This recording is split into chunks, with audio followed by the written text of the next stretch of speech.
प्यारे सज्जनों, आज के सत्संग में आपका स्वागत है।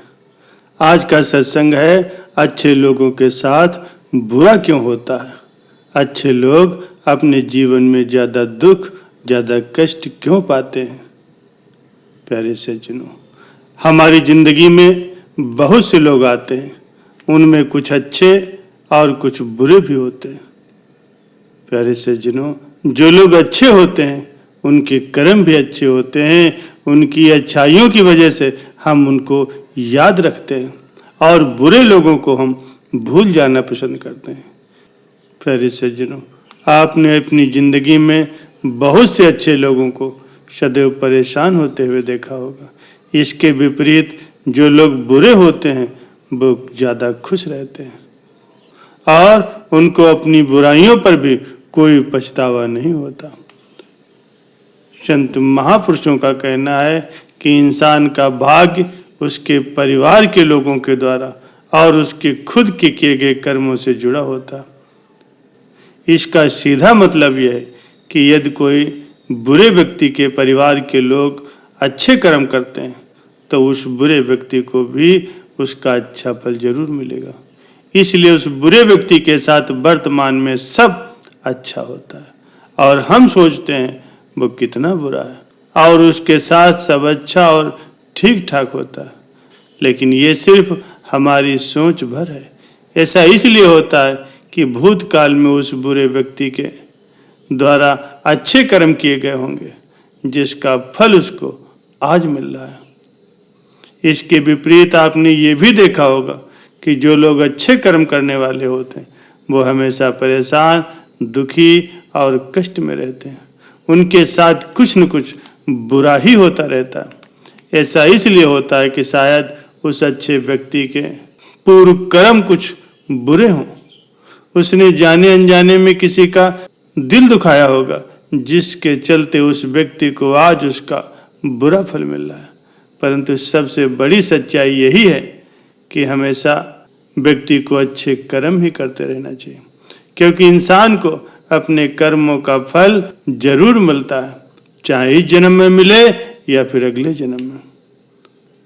सद्गुरु कहते हैं कि मनुष्य के द्वारा किए गए कर्मों से ही उसका भाग्य बनता है। जो जैसा बोता है वैसा ही वो काटता है। प्यारे सज्जनों, इस संसार की रीत ही उल्टी है। जो लोग अच्छे होते हैं, अच्छे कर्म करते हैं, वो परेशान रहते हैं और जो बुरे कर्म करते हैं वो खुशी से रहते हैं। अच्छे कर्म करने वाले परेशान रहते हैं, उन्हें बार बार दुख कष्ट रूपी परीक्षा देनी पड़ती है, और जबकि जो अधर्म की राह में है वो खुश हैं, अपनी जिंदगी का लुत्फ उठा रहे हैं। प्यारे सज्जनों, श्रीमद् भागवत गीता में वर्णन है कि जब भी अर्जुन के मन में कोई दुविधा होती थी तो वो श्री कृष्ण के पास जाते थे। एक बार की बात है, अर्जुन भगवान श्री कृष्ण के पास जाकर के बोले, प्रभु एक सवाल है। भगवान ने पूछा, बताओ क्या पूछना चाहते हो।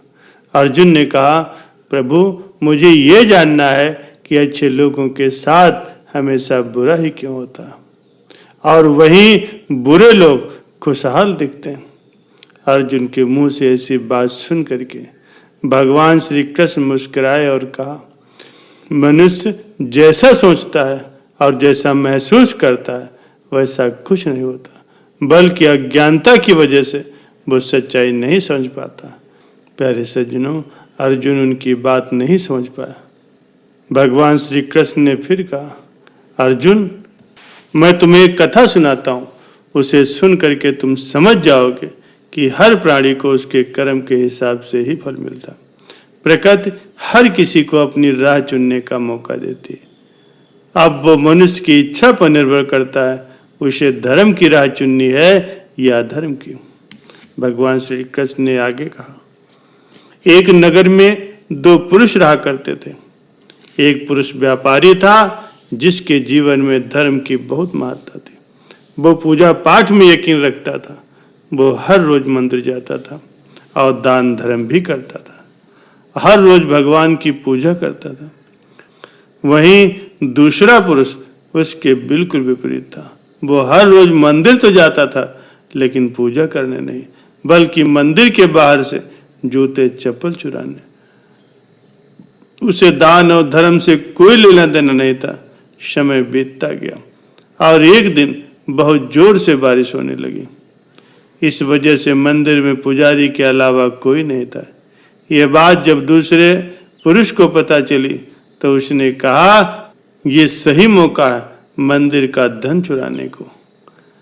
पंडित से नजर बचा करके उसने मंदिर का सारा धन चुरा लिया। उसी समय धर्म कर्म में विश्वास रखने वाला वो व्यापारी व्यक्ति भी मंदिर पहुंचा। दुर्भाग्य से मंदिर के पुजारी ने उसे ही चोर समझ लिया और चिल्लाने लगा।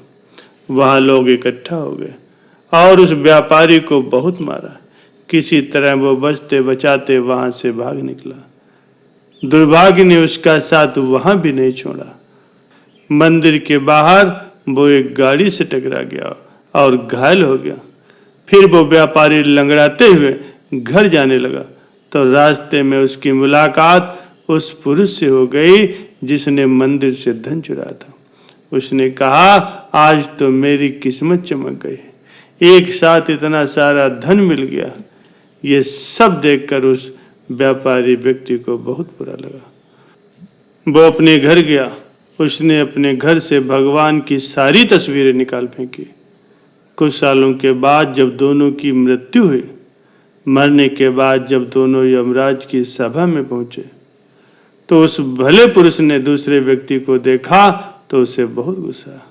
उसने क्रोधित होकर के यमराज से पूछ ही लिया, प्रभु, मैं तो हमेशा ही अच्छे कर्म करता था, दान पुण्य में विश्वास रखता था, उसके बदले जीवन भर मुझे अपमान और दर्द ही मिला है और इस व्यक्ति को नोटों से भरी हुई पोटली मिली। आखिर ऐसा क्यों? ऐसा भेदभाव आपने हमारे साथ क्यों किया? इस पर यमराज ने कहा, पुत्र, तुम गलत समझ रहे हो। जिस दिन तुम्हारी गाड़ी से टक्कर हुई थी वो दिन तुम्हारी जिंदगी का आखिरी दिन था, परंतु तुम्हारे अच्छे कर्मों की वजह से तुम्हारी मौत सिर्फ एक छोटी सी चोट से ही बदल गई। तुम इस दुष्ट व्यक्ति के बारे में जानना चाहते हो। दरअसल इसके भाग में राजयोग था, मगर इसके कुकर्मों और अधर्म की वजह से वह सिर्फ एक छोटी सी धन की पोटली में ही बदल गया। कथा सुनाने के बाद भगवान श्री कृष्ण जी ने अर्जुन से कहा, पार्थ, क्या अब तुम्हें तुम्हारे सवालों का जवाब मिल गया? तुम्हारा ऐसा सोचना कि भगवान तुम्हारे कर्मों को नजरअंदाज कर रहे हैं, ये बिल्कुल भी सत्य नहीं है। भगवान हमें कब और क्या और किस रूप में दे रहे हैं, ये मनुष्य को समझ में नहीं आता। मगर आप अगर अच्छे कर्म करते रहें तो भगवान की कृपा आप पर हमेशा बनी रहती। प्यारे सज्जनों, इसलिए सदैव अच्छे कर्म करना चाहिए। अपने अच्छे कर्मों को कभी भी नहीं छोड़ना चाहिए, क्योंकि इसका फल हमें अपने जीवन में जरूर मिलता है। इसलिए प्रत्येक मनुष्य का ये फर्ज है कि वो हमेशा अच्छे कर्म करे, क्योंकि भगवान श्री कृष्ण ने भी कहा है, किसी के द्वारा किया गया कर्म कभी बेकार नहीं जाता, फिर चाहे वो अच्छा हो या बुरा हो। समय आने पर कर्म अपना फल अवश्य देता है।